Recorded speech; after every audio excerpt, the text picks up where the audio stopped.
the competition within the EU, which so far have enjoyed quite considerable state subsidies. Take for example the shipbuilding or some other industries, but to put all these sectors into the equal footing, into the the equal conditions of the competition, it's of course important from the country's own perspective that their industries will survive and are able to compete with the other member states.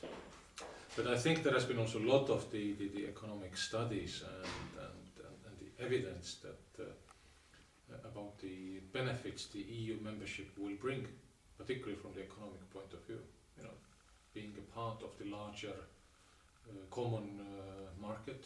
I mean, it's something what you cannot actually the measure very tangibly, and often people in the old member states, so-called old member states, they want to calculate also that how much does it cost for me and how much we pay and how much we get from the EU. I think we should avoid this kind of the logic of counting the costs and benefits.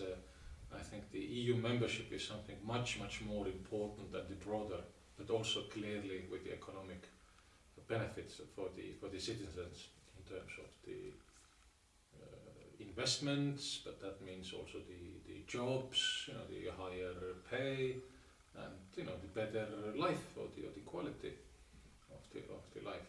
So I think so far with all the EU enlargements we have clearly seen the economic benefits for all the parties concerned. Thank you. Next question. The Union is a very complex organization which largely relies on mutual trust and goodwill of the member states. The recent financial troubles of the other European Union members, related economic crisis and the increasing lack of a uniform position political issue, especially in European Union foreign policy, shows the Union already at this stage has a problem with many members including Greece, Ireland. Do Mr. Ambassador think the European Union enlargement towards Eastern Europe, European countries, doesn't worsen the already serious international situation in the European Union? No, I don't think so. Actually, I could say just the opposite. That the recent developments in North Africa and in the Middle East, in the larger scale, I think has very strongly emphasized also the positive role, for example, Turkey can play for the European Union in the foreign policy. Turkey being the immediate neighbor of these countries where the democratic processes and the reforms and are just emerging and coming out after many decades of the dictatorship. And Turkey as a very close and very important influential neighbor has probably much better insight and also stronger influence than for example many of the EU member states individually could have in the neighborhood. So I would say that these very recent foreign policy developments, I think, have underlined the very important and the positive role Turkey can play in this very particular region, and also countries like Estonia and Poland. I think we can share and give also our contribution for the changes, for the reforms in the region, because it's us. I mean, it's a Poland or Estonia who has this fresh experience from, let's say, from the privatization or from building up democratic institutions, or the election process, etc., etc., etc. So we have this very fresh experience at our hands. What some other the Western democracies, what they went through long time ago, and you can only study from the books how it was done. But we still have the people and the experts who can share our experience. And I think also the recent economic and the financial crisis has shown and taught us that we stand much more stronger if we are much more stronger if we stand together and united, not split into the the individual member states. I think even the larger member states of the EU in today's world cannot allow themselves act alone at the global stage. I think we are all individually, too small and too weak. But joining forces, also showing solidarity among ourselves, I think will make EU as a whole much stronger at the global stage. And in fact, if you look back at the last few years, then I'm worried that Europe as a whole has lost its role on the global economic scale. Our share in the world trade and etc. has diminished in the last years, and the other players like the China or the big emerging markets have got stronger role in global economic affairs. So that European Union, by having also the more member states and bigger global influence, I think is only very good and very positive for us. For example, if you think that if the original project of the EU, only 6 founding members of the EU were today the EU, will it be a better and a stronger EU at the global stage or not? So I would say it would not be of their advantage. I think with the enlargement by 27 member states today, soon to be more, I think also Europe will be at the global economic affairs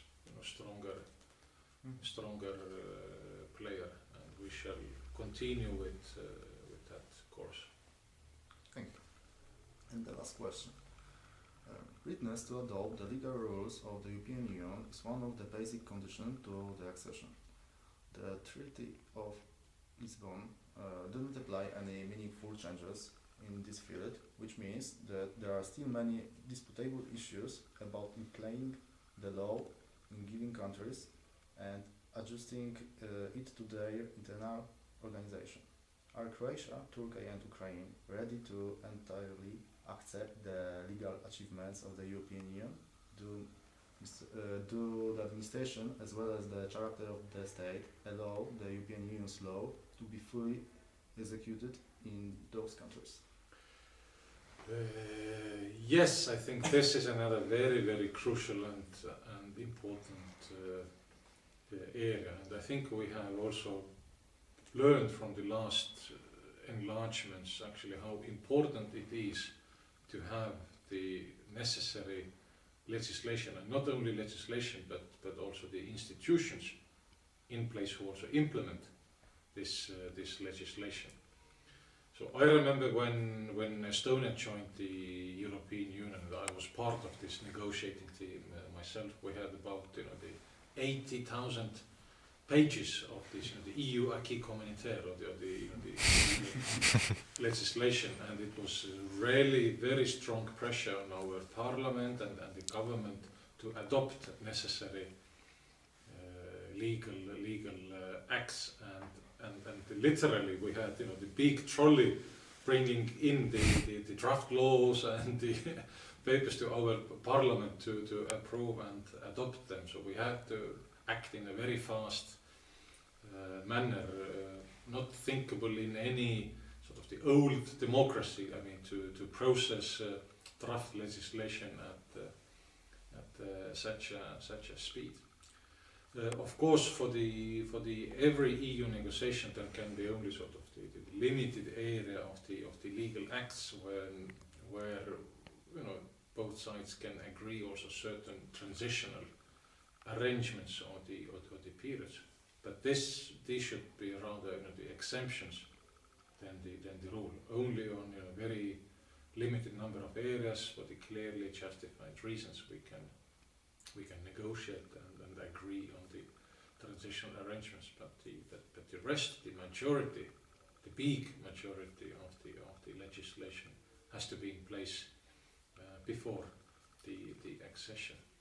And I think also the experience from the last, I mean from the Romanian and Bulgarian accession, I think has highlighted very much this principle that the member states should be ready before actually, I mean, they join the EU